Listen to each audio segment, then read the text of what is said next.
Weh, chung ní ba mà bao nữa nè.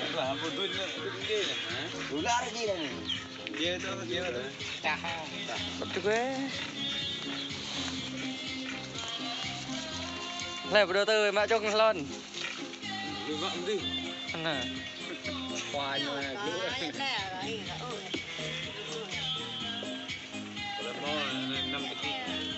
Pe.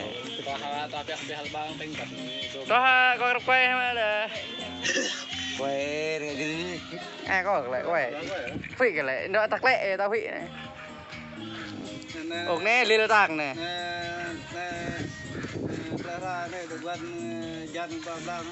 Mà ta thì xem chung. Ở giữa chính xác. Em mẹ nhầm văn nhầm chung cái này nè năn thật năn chung cái này. thì như vậy chơi chung hả? Chỗ chung mình ra ban chất đấy cho nó bạc neo hơn. Dạ, có chung có 50 kg, 50 kg này.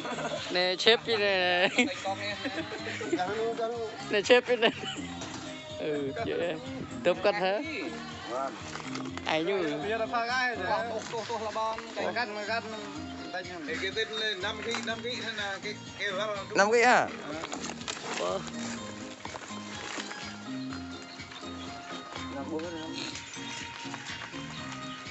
5 kg tu là tay như thế. Mô thì 5 kg set đấy, nhạ là 6 kg hàng 10 kg họ nè, này nè, bà đầm này.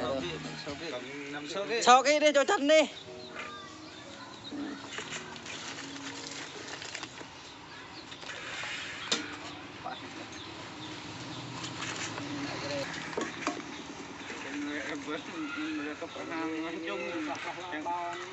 Cái này là ốc ngọc tre nè, chung này. Cái đoạn này.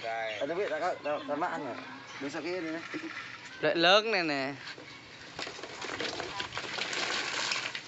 Thật năn bé. Nè thật năn chung này nè. Đập về nè. Em đu cho kỹ hoặc là nhăng này.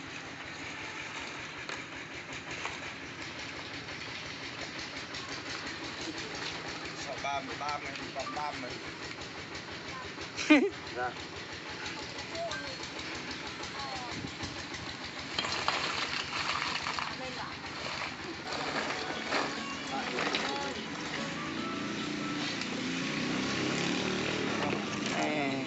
Thật ra này này lệ huệ là họ chung cái này chung cái tên tân này.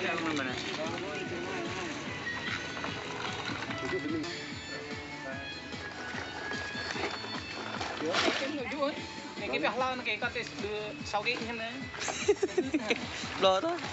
Ôi nó tôi đây cái sau cái lỡ đó. Nụ. Mana ke? Dari gini. Dia. Ya. Tao mày nhông đi cái này. Wow. bớt là bẹ cái nè. Mati nih. Phải đi.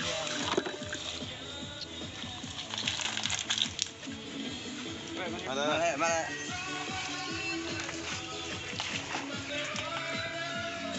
Dua. Bao ngon rồi. Dạ bao ngon rồi. Cắt yang đang vào lên.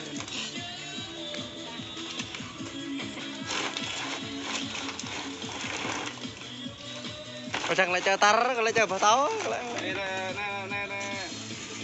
mạng chung Zalo này đi nè. Chung Zalo ấy. Chắc là chung Zalo này kho nuôi em xem nè, hồi nuôi xem bố nè. Chung Zalo này đi.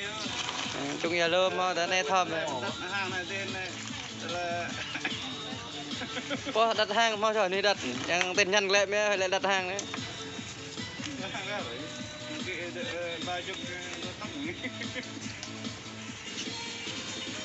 Reng mò này, huệ mò này lên này. Thế mò này mạng này, reng 55.000 một ký. Thô nên rengยังlệ được con.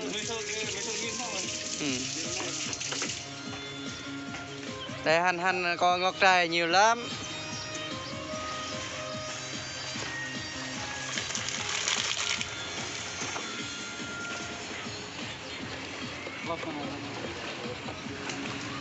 Kau jaga dah benda ini. Ya berkama kadu lagi kadu ni. Berkama si jauh.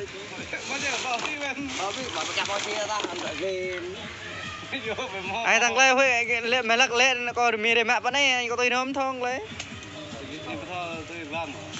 Chắc phải bơm ý nó chơi mày lắc rập tụ cái bạc lệนั่นแหละ Iya nah. Đi nó sẽ nhạc. Nhạc ra như cái này như dạ buồn.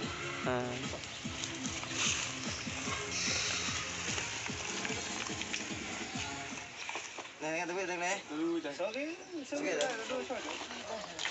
mình hai cái nữa. Nè thật rằn bên đây. 5 kg nha. Còn lại sao đây? 4 kg hết rồi. 4 kg. Cái mạng đấy đi. 4 kg cái này tại vì nhiều cái thôi cái thôi. Hắn là dễ này. Đảo vậy.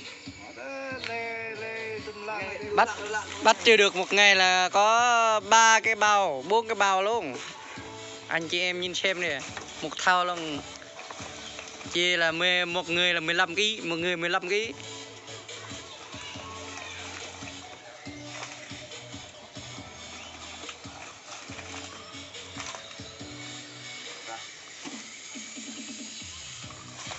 Nhiều lắm.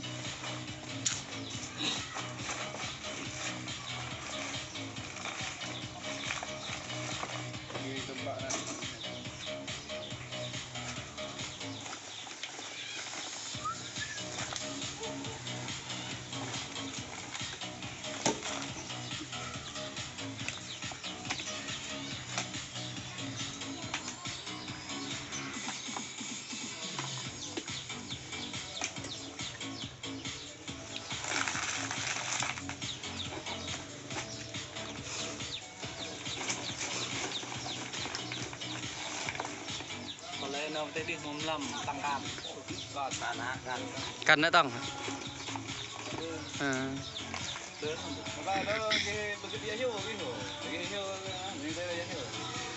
Mong lại anh Huệ có hồi hơn thang cái lệ của bà Thọc Lan thở vợ nhưng lại Huệ có tôi nói hè.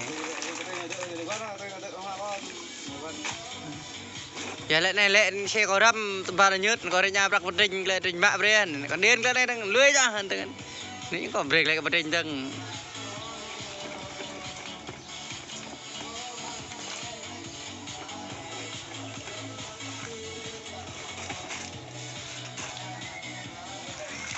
mỗi người 20 kg, mỗi người 20 cân.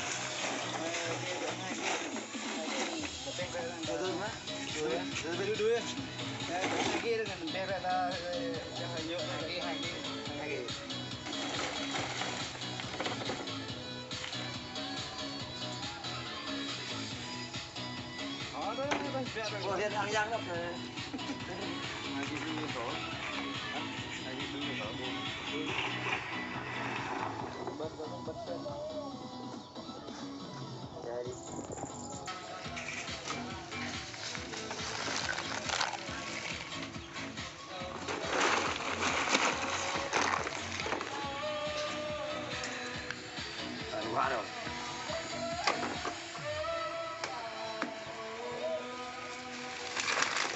Còn 2 bao. Tôi biết đấy. Tôi biết được. Tôi không biết năm này được.